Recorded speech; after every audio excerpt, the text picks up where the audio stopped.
यही बहन जी की सरकार थी और यही यूपी था और यही पुलिस का इकबाल था कि मंत्री को अपने यहाँ बुला करके अरेस्ट, यही बहन जी ने कराया था ना।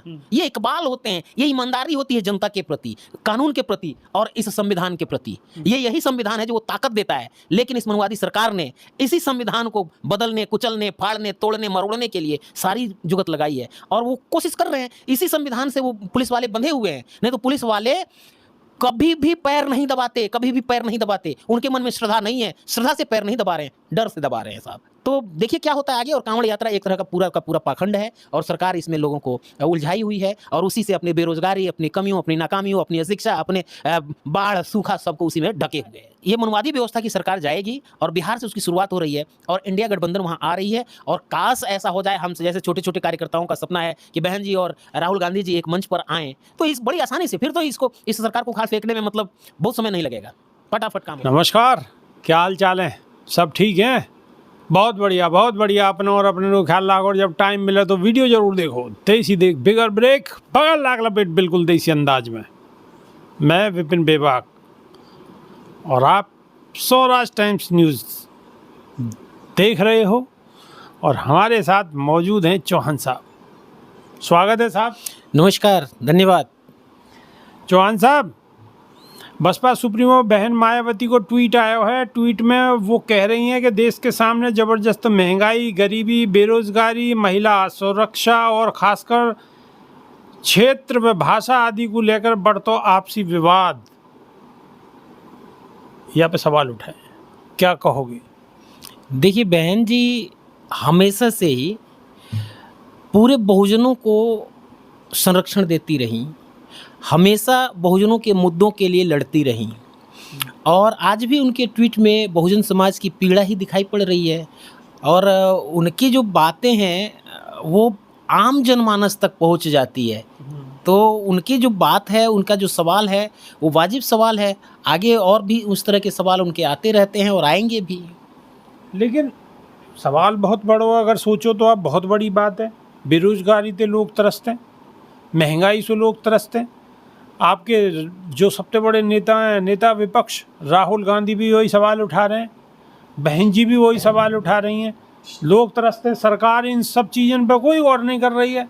और काय बह रही है, और रह रही है धर्म की चाशनी पे, कावड़ पे और दुनिया भर के खेलन पे। लेकिन जो असली मुद्दा है शिक्षा पे खिलवाड़ करो यार, वो क्या कहोगे? देखिए, आपने हमारे नेता का भी नाम लिया। बाबा साहब से पहले बहुत सैकड़ों साल से एक संघर्ष चलता रहा और मान्यवर साहब का कुछ सपना था। बहन जी ने उन सपनों को पूरा करने के लिए पूरा जीवन संघर्ष किया और कुछ हद तक कामयाबी पाई। लेकिन अब समय आ गया है कि काशीराम का सपना राहुल गांधी जी पूरा करेंगे। एक समय आ गया है अब, क्योंकि जिस एकजुटता से, जिस मुखरता से और जिस तीखेपन से राहुल गांधी जी बहुजन समाज की बात को उठा रहे हैं, आज के समय में पूरे देश के परिप्रेक्ष्य में मैं अगर बात बोलूं तो उस तरह की बात उठाने वाला, बहुजन समाज की आवाज़ को उठाने वाला आज की डेट में कोई नेता नहीं है। लेकिन अगर बहन जी, अब तो हम लोग तो छोटे कार्यकर्ता हैं, मैं इससे ज़्यादा कुछ नहीं कह सकता, लेकिन काश ये दो लोग एक तरह की लड़ाई लड़ते। एक मतलब सीधी आप यूँ कहना चाह रहे हो कि एक जैसी लड़ाई लड़ रहे हैं, समाज के लिए लड़ाई लड़ रहे हैं, लेकिन अगर एकजुट है कि लड़ाई लड़ें तो लड़ाई और मजबूती से आगे बढ़ेगी और कहीं ना कहीं सत्ता पक्ष को बड़ो नुकसान होगा। या बात तो कहना चाह रहे हैं आप? हाँ जी, बिल्कुल मैं यही कह रहा हूँ कि ये दोनों लोगों की जो दिल में जो पीड़ा है। आपको एक और चीज़ मैं बताऊँ, बहन जी एक बहुत ही गरीब परिवार से, एक तरह के उस समय के हिसाब से भी आज भी अछूत परिवार से, और राहुल गांधी जी उस तरह से जिस तरह से महात्मा बुद्ध जब तक महलों में रहे सिद्धार्थ रहे, और तब तक वो समाज की पीड़ा को, गरीब गुरबा की पीड़ा को ना तो वो मरना जानते थे, ना कुछ जानते नहीं थे। लेकिन जब वो अपने महलों से बाहर निकलते हैं और उसके बाद से जब वो भ्रमण करते हैं और उसके बाद से इस मानव की पीड़ा को वो समझ पाए और उस पीड़ा को दूर करने के लिए उन्होंने साधना किया और उसके बाद से एक व्यवस्था दिया बौद्ध धर्म की। मैं ये कहता हूँ कि ठीक उसी तरह से राहुल गांधी जब तक वो अपने महलों में रहे, जब तक उनको समाज की पीड़ा, जनता की पीड़ा से वो कटे रहे, तब तक राहुल गांधी जी कुछ और थे।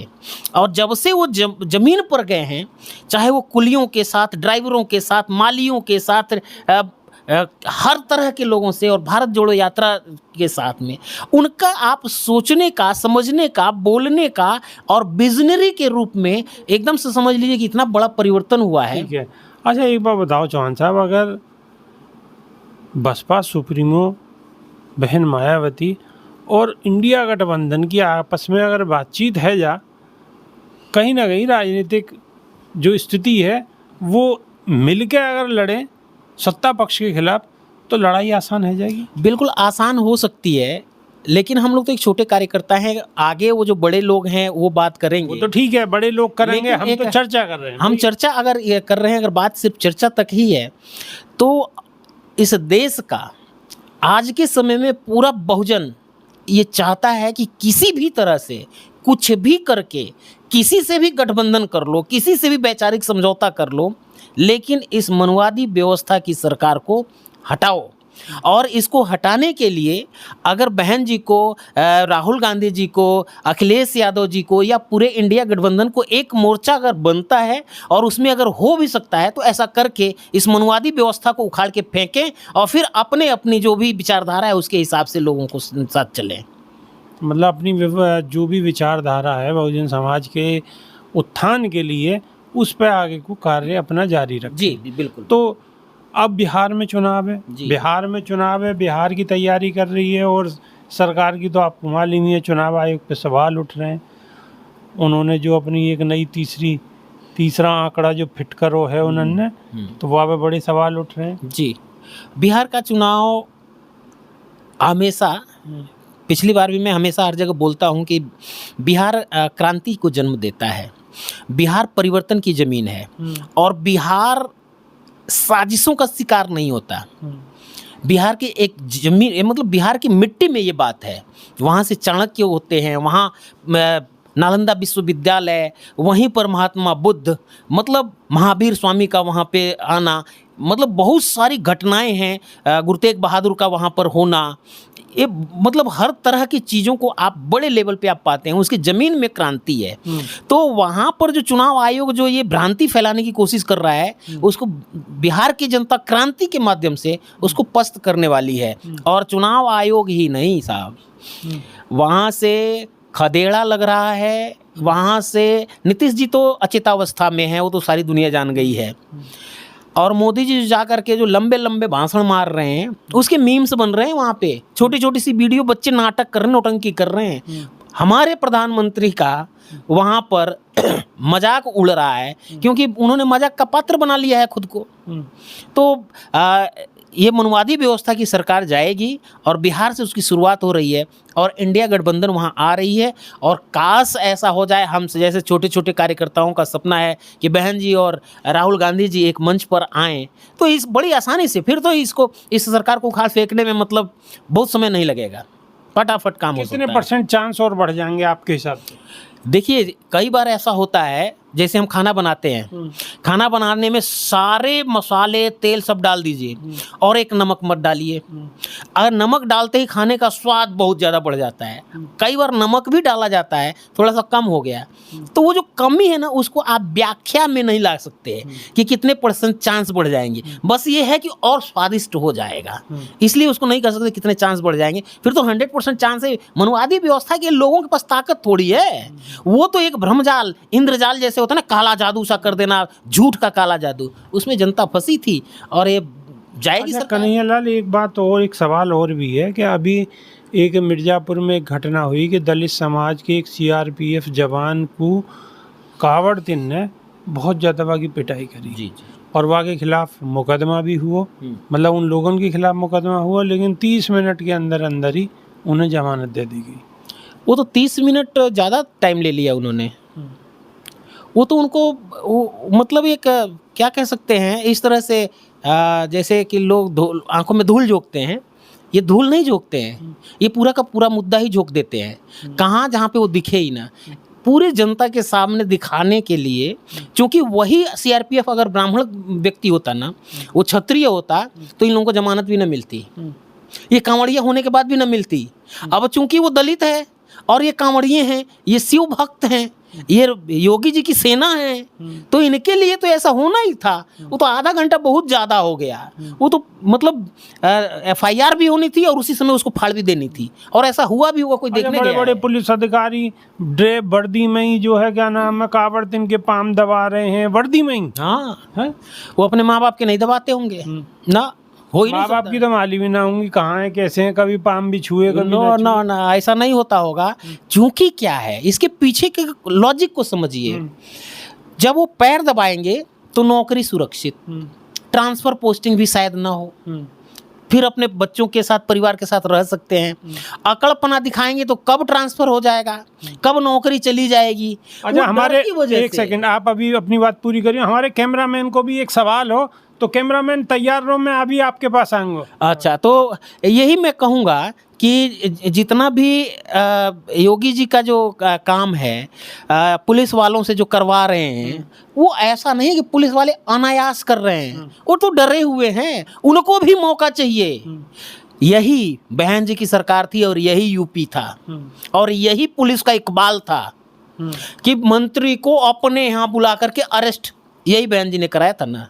ये इकबाल होते हैं, ये ईमानदारी होती है जनता के प्रति, कानून के प्रति और इस संविधान के प्रति। ये यही संविधान है जो वो ताकत देता है। लेकिन इस मनुवादी सरकार ने इसी संविधान को बदलने, कुचलने, फाड़ने, तोड़ने, मरोड़ने के लिए सारी जुगत लगाई है और वो कोशिश कर रहे हैं। इसी संविधान से वो पुलिस वाले बंधे हुए हैं, नहीं तो पुलिस वाले कभी भी पैर नहीं दबाते, कभी भी पैर नहीं दबाते। उनके मन में श्रद्धा नहीं है, श्रद्धा से पैर नहीं दबा रहे हैं, डर से दबा रहे हैं साहब। मतलब डर है, सरकार का डर है। सरकार का डर है, नौकरी चली जाएगी, ट्रांसफर हो जाएगा, क्या करेंगे।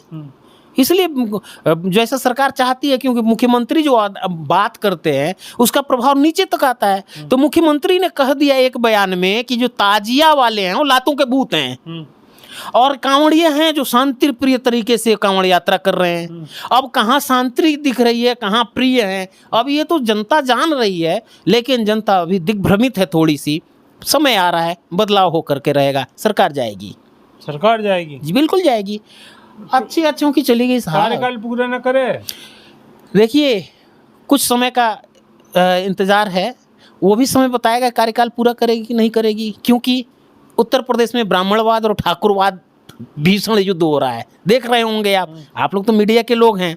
तो एक खींचातान चल रही है, कब किसकी टांग कौन तोड़ देगा उनके अंदर के लोगों को ही नहीं मालूम है।